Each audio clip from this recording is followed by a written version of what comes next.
Good morning and welcome to UCEA Google Plus Hangouts on Air. This is Amy Reynolds, Graduate Research Assistant and doctoral student at UCEA headquarters at the University of Virginia. I'm here today to interview William Kyle Ingle as a part of his candidacy for the UCEA Executive Committee. Today, listeners will be hearing from Kyle Ingle, an Associate Professor in the Department of Leadership, Foundations, and Human Resource Education at the University of Louisville. His research interests include human resources functions in education, the politics of, and economic evaluations of education. Welcome, Dr. Ingle. Thank you. So let's begin with the first question. Please tell us about your background and your scholarship as it relates to leadership preparation and practice. Sure. I majored in history and minored in secondary education at the University of Southern Mississippi in Hattiesburg. After I earned my degree in teacher licensure, I worked as a social studies teacher in the Jackson County School District in the state of Mississippi. I worked on my master's degree part-time at Southern Miss. My thesis examined the historical development of systemic education reform efforts in the United States and the United Kingdom. After I earned my master's degree, I continued to work in the Jackson County school system as a department chair, member of the leadership team, and as a coordinator for beginning teacher mentoring. I left employment with the district in 2002 to begin my doctoral studies at Florida State University.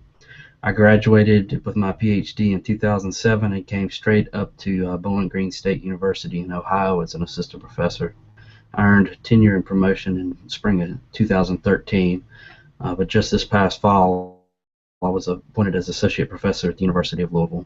My research focuses on human resource functions in education, specifically teacher hiring and evaluation, but I also do research on politics of education, including school levy campaigns and collective bargaining agreements. I also serve on the editorial boards of the Journal of Education Finance, Journal of School Leadership, and the Point Counterpoint editor for UCEA Review. I'm also active in the Politics of Education Association, serve as an at-large board member. Okay, thank you. And the next question. You've served for several years as a plenary session representative. Tell us about your engagement in UCEA's governance. I served as the plenum representative for BGSU from 2008 to 2014.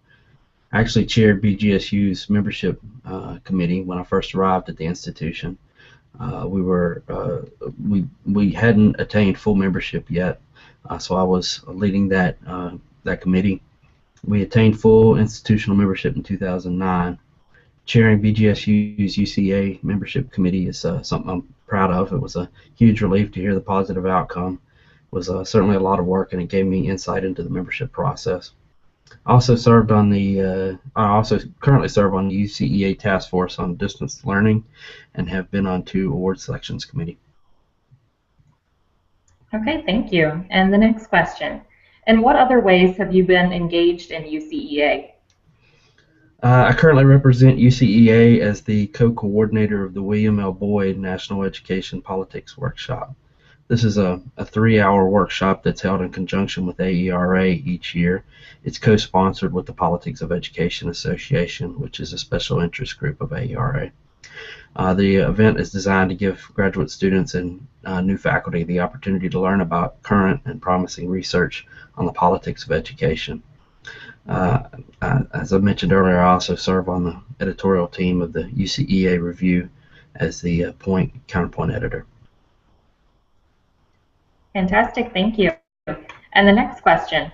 Discuss with us your scholarship, research projects, teaching, and/or service that can inform the work of UCEA, particularly the work of the Executive Committee. Well, I continue to focus on 2 broad lines of inquiry: human resource functions in education and the politics of education. Back in the summer of 2013, I traveled to Belize in Central America for a research study. There I met with Ministry of Education officials, faculty and administrators from the University of Belize, and general managers of Belizean schools as part of a research project that's exploring the training, hiring, and evaluation of educators in the country. Unlike in the U.S., there's little formal pre-service training for principals. I plan to return to Belize in the summer in order to pilot test a survey based on interviews I did in 2013 The goal is to eventually survey multiple stakeholder groups across the country, including general managers, principals, faculty, and pre-service and in-service teachers. I'm also involved in research that examines the impact of changes in teacher evaluation law and collective bargaining agreements in Ohio and also Kentucky now. Okay, thank you. And we'll close with one final question. Please share the reasons why you have chosen to run for the executive committee and your vision for the future of UCEA. Well, regardless of the outcome of the election, I'm honored just to be nominated. I'm in some very good company with the other nominees whose research and professional work I'm very, very familiar with.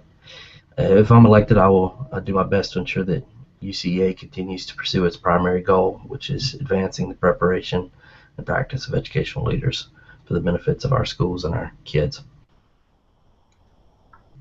Thank you for your time and thoughtful responses, Dr. Ingle. This interview will be archived on the UCEA Google Plus page and the UCEA YouTube channel. Listeners can access or share the interview at any time. We also encourage listeners to post comments and questions on this interview in the comments section on the UCEA Google Plus page. Please stay tuned in for our next UCEA Executive Committee interview with Dr. Casey Cobb. Thank you and goodbye.